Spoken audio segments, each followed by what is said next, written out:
Hello दोस्तों, बहुत दिन हो गए आपका एग्ज़ाम पोस्टपोन होके, राइट। कुछ बच्चों ने उस दिन उनको बुरा लगा था, कुछ बच्चों ने सोचा था कि अब और मेहनत से पढ़ेंगे, लेकिन 3-4 दिन हो गए। मैं भी ज़्यादा कुछ आपसे कनेक्ट नहीं हुआ इन 3-4 दिनों में, बट बहुत सारी चीज़ें ऑब्जर्व की। पहली बात तो ये लेक्चर वही देखे जिन्हें सच में कुछ करना है, राइट। अगर आप सिर्फ टाइम पास के लिए आए हो तो भाई लेक्चर छोड़ दो। इस लेक्चर में मैं कुछ स्ट्रैटेजी बताऊंगा कि आगे के 30 दिन कैसे पढ़ना है। जनरली मैं शेड्यूल देता नहीं, लेकिन मैं आज ट्राई कर रहा हूं कि आपको 24 आवर कैसे मैनेज करना है, ये भी मैं एंड तक बताऊंगा। जैसे कि आप स्क्रीन पे देख रहे हो, यहाँ पे मैंने अप्रैल और मई के कुछ दिन लिखे हैं। वही चीज मैंने वीक्स में डिवाइड की है कि नंबर ऑफ वीक कितने हैं आपके पास, राइट। लास्ट वीक में आपके पेपर होने वाले हैं, मई के ऐसे कहा है उन्होंने, तो कितने दिन एक्चुअली अपने हाथ में है। सब्जेक्ट वाइज कि क्या हमको अभी करना चाहिए। लास्ट वन आपका 24 आवर का मैनेजमेंट। यस दोस्तों, तो ये सारी बातें हैं, पूरा मैं डिस्कस करूंगा, लेकिन उससे पहले कुछ बात करनी जरूरी है, ताकि आप लोगों का जो वो है ना कि पढ़ाई नहीं हो रही है सर, मतलब क्या पता। एक सिंपल सा आपको एक एग्जांपल दे दूं। जिन बच्चों को ऐसे लग रहा था कि शायद अब एग्जाम हो जाता, राइट, 2 कैटेगरी के बच्चे हो गए। पहले कैटेगरी के मैं बात कर रहा हूं, सुन लो, ध्यान से सुनो कि सर अगर अब एग्जाम हो जाता ना तो हम लोग बहुत भारी मार्क्स से पास हो जाते, एटलीस्ट ना टेंशन खत्म हो जाता, हमारी बहुत अच्छे से पढ़ाई हो गई है या हो गई थी। लेकिन अब 1 महीना बढ़ गया ना सर, वो माहौल नहीं बन रहा है, हम थोड़ा मतलब मोटिवेट नहीं हो पा रहे हैं, राइट। सेकेंड कैटेगरी, सर तब लग रहा था कि सर और 20 दिन मिल जाते तो क्या कर देते, क्या नहीं कर देते, लेकिन याद रखो आपको और 30 दिन ज्यादा मिल गए हैं। क्या उखाड़ रहे हम लोग, मतलब वो पहले अप्रैल के 10 दिन तो भी, या लास्ट जब 12-13 तारीख आने लगी, जब आपको रियलाइज हुआ यार थियरीज करने हैं, तब आपका सिटिंग कैपेसिटी, पढ़ाई, कंसंट्रेशन बढ़ तो गया था। अब आप क्या कर रहे हो, वही गलती बार बार कर रहे हो, वही गलती दोहरा रहे हो। क्या आप लोग, कब आपकी आंखें खुलेगी, जब वापस 15 मई आ जाएगा, तब जब शायद से आपका एग्जाम हो 25 मई को, और तब वापस डर, वापस वही सारी चीजें। सो दोस्तों, वो फर्स्ट कैटेगरी हो या सेकंड कैटेगरी हो, हर बच्चा पढ़ाई करने के मामले में सेम चीज कर रहा है। एक चीज आपको बता दूं, जिनको ये गलत फहमी है कि सर पहली एग्जाम, चलो 30 दिन एग्जाम बढ़ गई तो हमको अच्छे ही मार्क्स आएंगे, वो शायद ये फील करेंगे एग्जाम होने के बाद, मई में अगर एग्जाम लेते ही है तो, कि यार अगर वो तब पेपर होता ना तो अच्छा मार्क्स आ जाता, बेटर कि मतलब बेटर देन दिस, कि ये तो अच्छा है कि अभी कुछ पता ही नहीं सर, क्योंकि पूरा रिदम टूट गया था। आपको एग्जांपल दूं, सीए के भी पेपर ऐसे ही हुए थे। जो सीए फाउंडेशन आपके सीनियर हो गए ना, पूछना कभी, पिछली बार कोरोना की वजह से पेपर पोस्टपोन हुए थे, बीच में दिवाली थी और ज्यादा मतलब भीड़ होने वाली थी, तो और 10 दिन पेपर पोस्टपोन कर दिया, और उस 10 दिन में बच्चों का रिदम टूट गया, और वो 10 ही दिन ना मैटर कर गए बहुत सारे बच्चों के लाइफ में, पास और फेल में। और जो बच्चे शायद एग्जाम पोस्टपोन न होने की वजह से पास हो जाते ना, वो बच्चे एग्जाम पोस्टपोन होने की वजह से फेल हुए। रीजन क्या था, हम लोग ना डीमोटिवेट हो गए थे, पढ़ाई नहीं हो रही थी। अरे पेपर आगे चले गए, कैंसिल नहीं हुए हैं, पोस्टपोन हुए हैं। पढ़ना पड़ेगा, नहीं पढ़ोगे नहीं चलेगा। सर आता हूं टाइम टेबल पे, बाहर क्या परिस्थिति चल रही है हम सबको पता है, यहां पे जीने मरने का सवाल है, फिर भी आपके पेरेंट्स आपको कभी वो चीज रियलाइज नहीं होने दे रहे हैं, राइट। आपकी फीस उन्होंने टाइम पे की थी, जहां पे भी जो भी क्लासेस में जितनी भी भरी होगी, बराबर, तो क्लासेस वालों ने अल्टीमेटली उनका काम किया होगा, फीस तो आ गई, अल्टीमेटली कितने बच्चे मल्टीप्लाई बाय कर लो कैलकुलेटर पे लेके, हर किसी ने तो कमा लिया है। सर आपके पेरेंट्स ने पैसा दिया है मालिक, और इस सिचुएशन में जब घर में बैठ के आपको है ना कि बाहर जाने की जरूरत नहीं है, तो वो रिस्क लेके सिर्फ क्यों, अपना घर चले इसलिए वो बाहर जा रहे हैं। तो वो एक्सपेक्टेड क्या है भाई कि 12 में थोड़े अच्छे मार्क्स लेके आओ, इज्जत से पास हो जाओ, ऐसे मार्क्स लेके आओ कि जो आपके ही करियर में आपको आगे काम में आए। पिछले सेशन में मैंने बहुत मोटिवेट किया था, रिलैक्स किया था, लेकिन अब ये टाइम है कि आपके अंदर वो आग लगनी चाहिए। वो 4 आंखें जो है ना, 2 आपके मॉम की, 2 आपके डैड की, और जो भी आपके रहेंगे, आपके दादा दादी वॉटएवर, वो बहुत नजरे गड़ाई बेटी है, और हम लोग क्या कर रहे हैं, टाइम पास। उनको बेचारे को समझता है क्या है, आपके हाथ में तो फोन है, हम तो एड़े में से निकाल देते हैं कि सर जाओ, उनको लगता है कि अरे मम्मी पापा पढ़ रहे, हम लोग मोबाइल हाथ में रहा, उन्हें क्या ही समझता है। कुछ पेरेंट्स रहेंगे भी, उनको वो वॉच रखते हैं, तो फिर अभी क्या बताओ मैं और ज्यादा चीजें, किस चीज के लिए आप किनके साथ खिलवाड़ कर रहे हो। याद रखो वो है तो हम हैं, और हमको सब सुविधाएं मिलने के बाद भी या XYZ कुछ बच्चों के पास नहीं भी रहेगी, लेकिन क्या एक्सक्यूज देते बैठोगे? क्या उनकी उतनी ख्वाहिश नहीं पूरी कर सकते यार? वो क्या मांग रहे हैं आपसे? वही कि जो चीजें ऑलरेडी सॉर्टेड है, जिसका स्ट्रेटेजी मैं आपको दे रहा हूं, जो ऑलरेडी बुक्स में से आने वाला है। थोड़ा उनके बारे में सोचो, आज तक दिया ही क्या है और मांग भी क्या रहे, और उससे फायदा भी किसका होने वाला है? ऐसी चीज मांग रहे कि फायदा भी हमारा ही है, लेकिन हमको वो रियलाइज नहीं हो रहा है। और मैं आपको बार बार कहता हूं कि at the end of the day लोग रीजंस नहीं पूछते, लोग रिजल्ट पूछते हैं। लोग एक्सक्यूजेस नहीं जानते कि क्या हुआ था। मैं ये भी समझ सकता हूं कि किसी के घर में कोरोना के पेशेंट्स रहेंगे, किसी के आजू बाजू रहेंगे, किसी के फ्रेंड्स में रहेंगे, किसी की फैमिली में रहेंगे। दो इतनी सारी चीजें हैं, आप लोगों ने अब तक सफर किया है, लेकिन सर ये सिंपैथी कब तक काम में आएगी, या कब तक आप इस चीज से भाग सकोगे? क्या ये बोलोगे सर नहीं ये तो मंथ ही पूरा कोरोना का था, ये इतना सारा नेगेटिव न्यूज चल रहा था, हमारा ध्यान ही नहीं लगा? और उस वक्त याद रखो, जिस वक्त आप लोग अपना मेहनत कम करते हो ना, कोई दूसरा आपकी जगह लेने के लिए आ ही जाता है। ये नियति का रूल है। और कंपैरिजन नहीं करना है मालिक, लेकिन तुम में पोटेंशियल है। मैं वही बताना चाहता हूं कि अगर टाइम मिला है तो क्यों नहीं कर रहे, और कब करना है? सर 2 ही घंटे पढ़ाए और वापस वही चीजें रिपीट होने लगी, वापस इंस्टा, वापस फेसबुक, वापस स्नैपचैट, सब चीज पे हम आ गए। नहीं आए फिर भी सर वो फील नहीं आ रहा है, पढ़े। अरे क्या भाई, छोड़ो, जाने दो, मुद्दे पे आते हैं। अभी मुझे जितना लगता है जो समझदार है ना उसके लिए काफी था इतना कि भाई हमें क्या करना है और हमें अपना फ्यूचर देखना है। कि जिस तरह से जॉब जा रहे हैं ना लोगों के, अगर नहीं पढ़ाना बेटा तो ये मिलना भी मुश्किल हो जाएगा।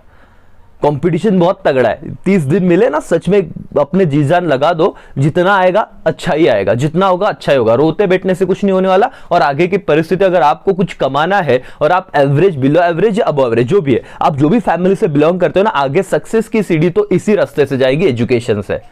अनटिल अनलेस आप में कोई स्पेशल टैलेंट नहीं है, आप क्रिकेटर नहीं हो और आप कोई फिल्म स्टार के बच्चे नहीं हो।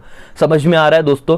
मेरी रिक्वेस्ट है आप लोगों से, मुझे कुछ अच्छा नहीं लगता इतने सीरियस माहौल में बात करना, लेकिन अब जरूरी लगा कि आप लोगों से बात किया जाए इतने। और जो मुझे सुन रहा है ना, मेरा आप पे बहुत भरोसा है यार, और मुझे पता है कि आप कुछ भी कर सकते हो, लेकिन आप कुछ नहीं कर रहे हो ना, इस चीज का गलत लगता है। कहाँ वेस्ट कर दोगे इतना, मतलब आपके कैपेसिटी को, और ये चांस गया तो फिर कभी नहीं पहचान पाओगे। एक बार आजमा के तो देखो, 30 दिन खुद को दे के तो देखो। समझ रहे मालिक? प्लीज रिक्वेस्ट है मेरा, हाथ जोड़ के करो पढ़ाई। आगे देखो सर, अब आ जाते हैं हमारे शेड्यूल पे। अप्रैल और मई 2 महीने आपके सामने दिख रहे दोस्तों। सब्जेक्ट है अकाउंट, इकोनॉमिक्स, उसके बाद आपका OCM होगा, जिसका SPSP, नहीं तो मैथ्स वालों का मैथ्स, और मैथ्स वालों की तो अलग ही दुनिया है। सर 10 दिन मिल रहे थे तब लग रहा था कि और एग्जाम बढ़नी चाहिए, एग्जाम बढ़ गए तो अब जैसे थे हो गए। क्या शेड्यूल है मैथ्स का सर पता नहीं, ठीक है करेंगे बात कभी। तो भी इंग्लिश है सर, लैंग्वेजेस है, लैंग्वेजेस अभी थोड़ा थोड़ा पढ़ा तो भी आराम से होता है, लेकिन 6 सब्जेक्ट सर, 600 में से अगर 550 भी टारगेट रखे हम लोग, बहुत ज्यादा है, परसेंटेज कहां के कहां निकल जाते हैं। और एम बड़े हो गए तो डेडिकेशन आएगा, डेडिकेशन आएगा तो पढ़ाई होगी, राइट। सुबह 5 बजे तो उठना है, लेकिन उठ के क्या करें यही नहीं समझता, हम सो जाते हैं। तो एम रखो भाई कि हमें इतने मार्क्स लाने हैं, तो 5 बजे उठ के पढ़ने की इच्छा होगी। समझ रहा है? Yes sir. सो यहां पे मैं अगर आपको डेज की बात करूं, पहले वीक्स पे आ जाता हूं मैं, ताकि आप लोगों को समझे, और फिर मैं सब्जेक्ट वाइज भी चीजें आपको बताऊंगा। ध्यान देना दोस्तों। सबसे पहले मैं आपको कहता हूं कि अप्रैल में अब देखो 16, 17, 18 ये 3 दिन तो निकल जाएंगे, फिर आपका नेक्स्ट वीक, उसके बाद राइट अप्रैल के कुछ दिन बच्चे 26 से लेके 30, और 1 और 2 मई का, तो ये दूसरा वीक मैं पकड़ता हूं। 3rd week, 4th week and 5th week, अगर वो कह रहे हैं कि लास्ट वीक ऑफ मई में आपके पेपर हो सकते हैं या होंगे, वॉट एवर, डिपेंड की सर्कमस्टेंसेस क्या आते हैं। लेकिन सर अगर मैं कहूं कि 24 से लेकर 30 को मैं छोड़ देता हूं, अगर इस वीक में पेपर हो गए, समझ में आ रहा है? तो सर हमारे पास सिर्फ 5 वीक्स इतने ही अवेलेबल है सर, इतने ही दिन अवेलेबल है। तो इन 30 दिनों में कैसे खुद को, इन 25, 30, 35 दिनों में कैसे सर पढ़ाई को संभाले, धरा ध्यान दो दोस्तों, समझ लो चीजों को। आज से आप अगर मोटिवेट होकर पढ़ाई चालू कर दी, पूरे लेक्चर मेरा देखने के बाद 2 बच्चों ने भी चालू कर दी, 10 बच्चों ने भी चालू कर दी, भले लेक्चर अपने 1000, 2000, 4000, 10,000 लोग देखते हैं, लेकिन कुछ बच्चों की भी जिंदगी बदली नहीं, लेक्चर बनाने का मेरा मोटिव खत्म हो जाएगा। सर क्या है पर्पस? ध्यान दो कि अब आपको एक 24 आवर्स का शेड्यूल सामने रखना है। कैसे? ये देखो, आप जो बोलते हो ना सर कहां पे टाइम आता है कहां पे जाता है, समझता है नहीं, क्योंकि आपने अपना दिन ही मैनेज नहीं किया।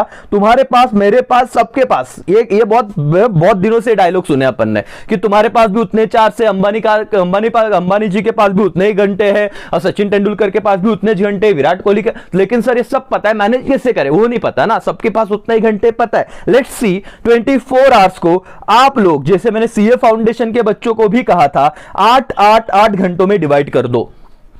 8 सर, आपको आपकी नींद भी मिल रही है, ये एज पर मैं अगर होता तो क्या करता, वैसे अगेन मैं मेरे पे ले रहा हूं। आप लोग ये शेड्यूल फ्लेक्सिबल, आप अपने हिसाब से पढ़ाई में इसमें बदलाव कर सकते हो, क्योंकि हर बंदे का शेड्यूल अलग है, पढ़ने का टाइम अलग है, सर्कमस्टेंसेस भी अलग है, इसलिए मैं जनरली शेड्यूल देता नहीं, लेकिन मैं आज मैं होता तो क्या करता, ये वाला शेड्यूल दे रहा हूं, आप इसमें पूरे बदलाव कर सकते हो। सर और मैम यहां पे देखो, अगर मेरी सुबह पढ़ाई नहीं होती बराबर, लेकिन लेट्स अज्यूम कि मैं यहां पे रात भर फिर भी 11 बजे सोया और सुबह 6 बजे तक सोता हूं, लेकिन मैं 8 घंटे की नींद ले रहा हूं, ऐसा अज्यूम करता हूं। चलो आपको भी 8 घंटे की नींद, इतना तो सोते भी नहीं सर, फिर भी टाइम निकल जाता है। चलो मैं वो छोड़ के बताता हूं कि कैसे आप 12 से 15 घंटे पढ़ सकते हो।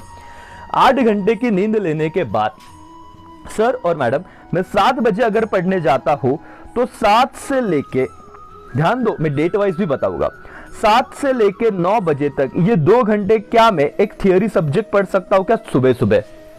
अब वो थियरी सब्जेक्ट में ओसीएम भी हो सकता है, जिनका सेक्रेटरियल प्रैक्टिस है वो एसपी भी पढ़ सकते हैं, और इकोनॉमिक्स में जो क्वेश्चन बैंक दिया है एग्री डिसएग्री, वो अगर सारे क्वेश्चन आप करते हो और उसमें से 2 क्वेश्चन आने के चांसेस जो बहुत ज्यादा है प्रोबेबिलिटी, तो क्यों ना हम एटलीस्ट सर क्वेश्चन बैंक के क्वेश्चन को हैंडल कर ले। मैंने कहा था क्वेश्चन वाइज जाइए, बहुत टाइम है सर, चैप्टर तो बहुत बार पढ़े, अब तक कॉन्फिडेंस ही नहीं आ रहा था। जैसे मेरे इतने लेक्चर्स आपने देखे, जो कॉन्फिडेंस आपका बूस्ट हुआ है, मालिक ये 2 घंटे में एक दिन टारगेट रखो कि यार इकोनॉमिक्स हमको लेना है, बस खत्म। फिर आप 1 घंटे का ब्रेक लीजिए। यहां पे मैंने सीए फाउंडेशन वालों को मैथ्स करने को कहा है, लेकिन मैंने कहा कि फ्लेक्सिबिलिटी है, आप अगर फाउंडेशन वाले मैथ्स कर रहे हो इस टाइम में, प्रीवियस सेशन में मैंने कहा था, तो ये शेड्यूल 2 घंटे आगे कहीं तो भी ले लेना, ये सिर्फ 12th ओरिएंटेड में बता रहा हूं। ओके सर, फिर 1 घंटे का ब्रेक लिया, 10 से लेके 12 बजे तक ये 2 आवर्स मैंने क्या करना है, तो सपोज मैं अकाउंट ले लेता हूं। अब अकाउंट्स में भी एनपीओ, उसके बाद फाइनल अकाउंट, अगर 12 और 12 24 मार्क्स के लिए आने वाले हैं, तो क्या मेरे इनके सारी कंसेप्ट क्लियर है क्या? वो 24 मार्क्स, ऑब्जेक्टिव के 20 मार्क्स, तो सर क्या मेरे 44 मार्क्स यहां पे नहीं हो जाते क्या आउट ऑफ 80? मतलब अकाउंट में डर बहुत है, लेकिन भाई मेरे 2 चैप्टर एनपीओ एंड क्या आपका फाइनल अकाउंट 12 12 24, आपका 20 मार्क का ऑब्जेक्टिव 44, तो अब बच जाते हैं कितना मार्क्स सर? हार्डली आपके जो रिमेनिंग मार्क्स है 36 या जो भी, उस हिसाब से आप प्रिपेयर करो। समझ में आ रहा है क्या एवरीबॉडी? तो ऑब्जेक्टिव और ये 2 चैप्टर किया तो बहुत सारा यहाँ पे टेंशन ऐसे भी खत्म होता है। एवरीवन यस और no? Yes sir. Now next point मैं आपको लेके जाता हूं, ध्यान से सुनिएगा सर। वापस सपोज 12 से 1 या 12 से 2 मैंने ब्रेक ले लिया, लंच ब्रेक था और बाकी इधर उधर की बातें।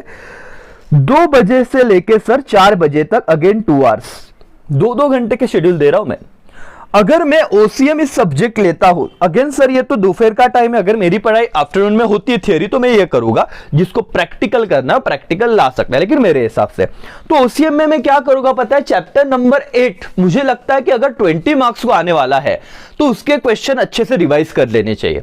तो क्वेश्चन बैंक में मैं स्पेसिफिकली चैप्टर नंबर 8 के क्वेश्चन देखूंगा। बड़े क्वेश्चन में डिस्टिंग्विश अगर होगा तो वो एक्चुअली उसमें से ज्यादा है ही नहीं शायद। उसके बाद एग्री जस्टिफाई में क्या है, तो चैप्टर 8 के जितने भी क्वेश्चन बैंक से आने वाले हैं, प्लस जो मुझे लगता है एक्स्ट्रा कंसेप्ट करने चाहिए, वो मैं आज टारगेट रखूंगा। क्या एक ही दिन में खत्म करना, ये भी गलत है। जब मैं बोल रहा हूं सपोज ये शेड्यूल है 17th का, कल से मैं फॉलो करता हूं, तो मैं आज 2 से 4 तक ये 2 घंटों में मैंने सपोज 3 ही क्वेश्चन किए, तो मैं 4 से 5 दिन भी अगर मैं कंसिस्टेंटली से ये 8वें चैप्टर पे ही काम करूंगा 2-2 घंटे रोज के, तो 5 दिन में मेरा 2nd चैप्टर बहुत परफेक्ट, 8th चैप्टर बहुत परफेक्ट से होता है, परफेक्टली होता है सर। मतलब 1-2 घंटे में पूरा चैप्टर मत उड़ा, वो पढ़ के होगा याद नहीं आएगा। जो भी पढ़ना एकदम भारी पढ़ो, और 5 दिन दोस्तों के 5 डेज है। जैसे कि यहां पे आप देखो सर क्या है, ये देखो इस शेड्यूल में मैं आपको लेके आता हूं, सिर्फ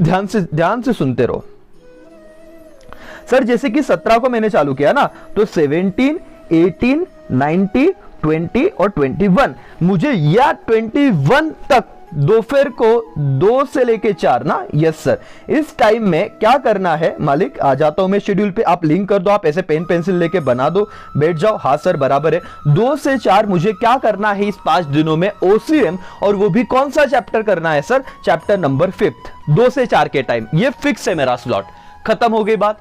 ओके, इन्हीं 5 दिनों में सपोज मैंने सुबह का शेड्यूल लिया था, सपोज 10 से 12 मैंने अकाउंट्स लिया था इन 5 दिनों में, और मेरा टारगेट है एनपीओ खत्म करना, क्या 5 दिनों में 2-2 घंटे एनपीओ पढ़ा तो खत्म नहीं हो जाता 12 मार्क्स? यस सर, कुछ डाउट से फ्रेंड को पूछ लो, अपने टीचर्स को पूछ लो, तो ये 21 तक मेरा एनपीओ भी हो जाना चाहिए, जो आपको 12 मार्क्स शॉर्ट दे, यहाँ पे एसपी ओसीएम में आपको 20 मार्क्स शॉर्ट मिले, और इकोनॉमिक्स का भी अगर आप ऐसे करते हो कि माइक्रो तो बहुत अच्छे से पढ़ाता सर, मैक्रो में मैं जैसे मैंने I think so chapter number 10 पे एक फास्ट ट्रैक वो ब्रह्मास्त्र जो लेक्चर है वो भी पोस्ट किया हुआ है, तो वो चैप्टर तो आपका 2 दिन में ही हो जाएगा, तो शायद इस क्या सर 17 से लेके 21 तारीख तक आपके इको के 2 चैप्टर हो सकते, सुबह 7 से लेके अगर 9 तक भी मैं बात करूं तो ऐसे करके खुद को ना वो ब्लॉक में लेके आओ कि कौन से चैप्टर कब तक हो गए। और सर अगर 24 को पेपर होगा, मुझे तो नहीं लगता कोई चांसेस, उन्होंने लास्ट वीक ऑफ में कहा है, लेकिन कब शेड्यूल देंगे क्या देंगे, और अकाउंट को इस बार आपको 10 दिन छुट्टी थी, अगले शेड्यूल में क्या होगा नहीं पता, तो इसलिए मैं अकाउंट्स को अभी बता रहा हूं कि कर लो थोड़ा बहुत, अगर छुट्टियां मिलती है, टाइम टेबल आ जाता है, भले ऑनलाइन हो या व्हाटएवर, अगर आ जाता है और बाद में पता चला कि 2 ही दिन छुट्टी है, तो अगर 10 दिन हुई तो ठीक है, हम वहां पे अकाउंट को छोड़ के कोई दूसरा सब्जेक्ट लेके आएंगे। एवरीवन समझ रहा है? Yes sir. तो यहां पे मैंने अकाउंट्स पढ़ा, यहां पे मैंने ओसीएम किया, यहां पे मैंने इकोनॉमिक्स किया, और अब तक मालिक मेरे शेड्यूल में सिर्फ 4 बजे तक का वक्त हुआ है और मैंने 3 सब्जेक्ट पढ़ के खत्म कर दिए। जस्ट इमेजिन, 8 घंटे सोया भी हूं रात को और 4 बजे तक सिर्फ मैंने कोई डिस्ट्रैक्शन नहीं रखे, तो मेरे 3 सब्जेक्ट तो 6 घंटे की पढ़ाई तो आराम से हो गई है, जिसमें 3 सब्जेक्ट बहुत शांति से मैंने खत्म कर दिया। अब क्या होता है सर, अब बच जाता है मेरा इंग्लिश, बच जाते हैं मेरे लैंग्वेजेस, और मैथ्स और एसपी वालों की भी एक पॉइंट्स रह जाता है कि सर वो कैसे करें। तो सुनो, आप लोग आगे का शेड्यूल बना लोगे, सिर्फ मैं पहला अच्छे से बताता हूं। सर 4 से 5 अगेन हमने ब्रेक लिया, 5 से 7 ये जो टाइम है 2 घंटे, एसपी वाले एसपी पढ़े, मैथ्स वाले मैथ्स पढ़े। एसपी वालों को अगर मैं कहूं कि तुम क्यों नहीं 17 से लेके 21 तारीख तक लेटर्स के चैप्टर खत्म कर दो, जिसमें आपको 10 मार्क्स मिलने ही वाले हैं, और वो चैप्टर सर 6, 7, 8 अगर आपने कर लिए तो वहां से ही लेटर्स आने वाले हैं। क्वेश्चन बैंक के लेटर भी देखे तो वो अगर आपने प्रैक्टिस की 2-2 घंटे भी लेटर ही करो, बाकी कुछ एसपी पढ़ना नहीं है, तो आपका ब्रेन फोकस है, राइट, वहां पे कोई डिस्ट्रैक्शन नहीं। उनको आपको पता है कि आज के दिन में 5 से लेके 7, 17 तारीख को मुझे स्पीच पढ़ना है, ये 3 चैप्टर करना है। मैथ्स वाले आप लोग, आपको जो भी चैप्टर इजी लगता है, ऑलरेडी मैंने प्रीवियस सेशन में बता दिया, मार्क्स का वेटेज दे दिया, आप उस हिसाब से खत्म कर लो। क्यों नहीं हो सकता सर? डेडिकेशन से बैठना पड़ेगा, पढ़ना पड़ेगा, और उसके बाद वापस 1 घंटे का ब्रेक लो, 1 आवर आपने क्या क्या एक बार देख लो, और 10 से लेके 11 लैंग्वेज और इंग्लिश को थोड़ा बहुत देखना। सर आप मजाक कर रहे हो क्या? मतलब हम दिन भर क्या पढ़ते चले क्या? भाई 1 महीना 30 दिन बराबर, आप मंथ में बात करो, आप डेज में बात करो, अगर ये 30 दिन शिद्दत से नहीं दी, आपकी भले पढ़ाई हो गई फिर भी टिका के बैठो, क्योंकि ये एग्जाम बार बार नहीं आने वाली। और मैं क्या कहता हूं, आप मेहनत तो कर लो, रिजल्ट देख लेंगे क्या होता है। अगर मेहनत की ना तो रिजल्ट का गम नहीं होगा, अगर मेहनत नहीं की ना तो रिजल्ट का गिल्ट जरूर रह जाएगा कि साला इतना कम करने से इतने मिल गए और वो लास्ट महीना कर लिया रहता तो क्या अलग रिजल्ट होता। समझ में आ रहा है क्या? तो सर और मैडम 5 से 7 में मैंने क्या कहा, अगेन यहां पे ध्यान दो, इन 2 दिन में मैंने क्या किया, 5 to 7 सर 1 घंटे का ब्रेक था, एसपी और मैथ्स ले लिया, तो 4 मेन सब्जेक्ट मेरे खत्म हो रहे हैं। 8 घंटे ही पढ़ाई हुई, अभी भी ज्यादा कुछ नहीं पढ़ा मैंने, और लैंग्वेजेस को 2 दिए तो 10-12 घंटे ऐसे पढ़ाई हो रही। इसमें फाउंडेशन वाला थोड़ा एडजस्ट कर लेना, आपको थोड़ा नींद कम करना पड़ेगा उस केस में, लेकिन भाई अगर कुछ पाना है तो कुछ खोना पड़ेगा, उस केस में अगर नींद को थोड़ा सैक्रिफाइस करना पड़ा फाउंडेशन वाला तो चलेगा, बट यार शिद्दत से करो। समझ में आ रहा है? एक वीक बोलते बोलते खत्म हो जाएगा मालिक, सेकंड वीक में आपके कुछ 2-2 4-4 चैप्टर हो जाएंगे, थर्ड वीक में होगा, और ये शेड्यूल फॉलो किया तो फिफ्थ वीक तक आपको ऐसे ही बहुत सारे चैप्टर रिवाइज करने हैं। जो न्यू थे वो आपने खत्म कर दिए, अब आने दो एग्जाम को। और मुझे एक ही चीज चाहिए कि एक भी अपने बच्चे को गिल्ट नहीं होना चाहिए, उसने उसका 100% दिया है, रिजल्ट जो हो आने दो, कुछ फर्क नहीं पड़ता। फिर इतना पढ़ के अगर 60 भी आ गए ना तो दर्द नहीं होगा, लेकिन बिना पढ़े 70 आ गए ना, ये जरूर लगेगा कि यार और पढ़ लेते तो 80 आ सकते थे क्या, 90 आ सकते थे क्या। और थोड़ा बड़ा सोचो यार, एक ही बार जिंदगी मिली है, एक ही बार कुछ करके जाना है। समझ में आ रहा है दोस्तों? ये देखो, अब मैं कुछ बातें बताता हूं। जैसे इकोनॉमिक्स पे ध्यान दो, जैसे अकाउंट में मैंने इनिशियली कहा कि फाइनल अकाउंट एनपीए कर लो, 24 मार्क्स तो आपके डन हो गए, 20 मार्क्स का ऑब्जेक्टिव आ रहे, बाकी के चैप्टर्स आप रैंडम जो भी है फटाफट आप देख लो, जैसे पार्टनरशिप हो गया एंड सो ऑन, जो आने वाले पेपर पैटर्न के हिसाब से आप करोगे ही। इकोनॉमिक्स में मैंने आपको बताया क्या कि chapter 1, chapter 2, 3A, 3B, 4 and 5 60 से 64 मार्क्स तक आते हैं, 60 to 64 मार्क्स। क्या आपने वापस एक बार रिवीजन की क्या? अगर की है तो शांति से देखो कि यार कितना परफेक्शन उसमें आया है, सारी चीजें आप लिख पा रहे हो। डिस्टिंग्विश के ऑलरेडी मैंने क्वेश्चन डाल दिए हुए हैं, राइट? कुछ बातें मैं पोस्ट करूंगा। ब्रह्मास्त्र बैच अवेलेबल है अपने ऐप पे ऑलरेडी, जिनको लगता है वो खरीद सकते हैं, रेगुलर सारे लेक्चर उसमें अवेलेबल है, प्लस आगे के कुछ एडवांस हो गए तो मैं उसमें पोस्ट करूंगा, लेकिन मेजॉरिटी सेशन आपको ऑलरेडी अवेलेबल है और उसका फायदा होगा। अगर एक महीने में आपको एडवांटेज लेना है ले लो, उसका कॉस्ट भी आई थिंक सो 999 रुपीज ही है। सो आप लोग अपने ऐप पे जाके, जिसका लिंक नीचे दिया हुआ है, जो भी सब्जेक्ट ओसी हो, एसपीओ, इको हो और एनएलबी अकाउंट, आप वो परचेस करो और उसका बेनिफिट लो। ओके सर, फिर अगर इको में मैं बात करूं तो 6, 7, 8, 9 से, मतलब 7, 8, 9, 10 ये जो 4 चैप्टर है वो तो 10 से कर लो।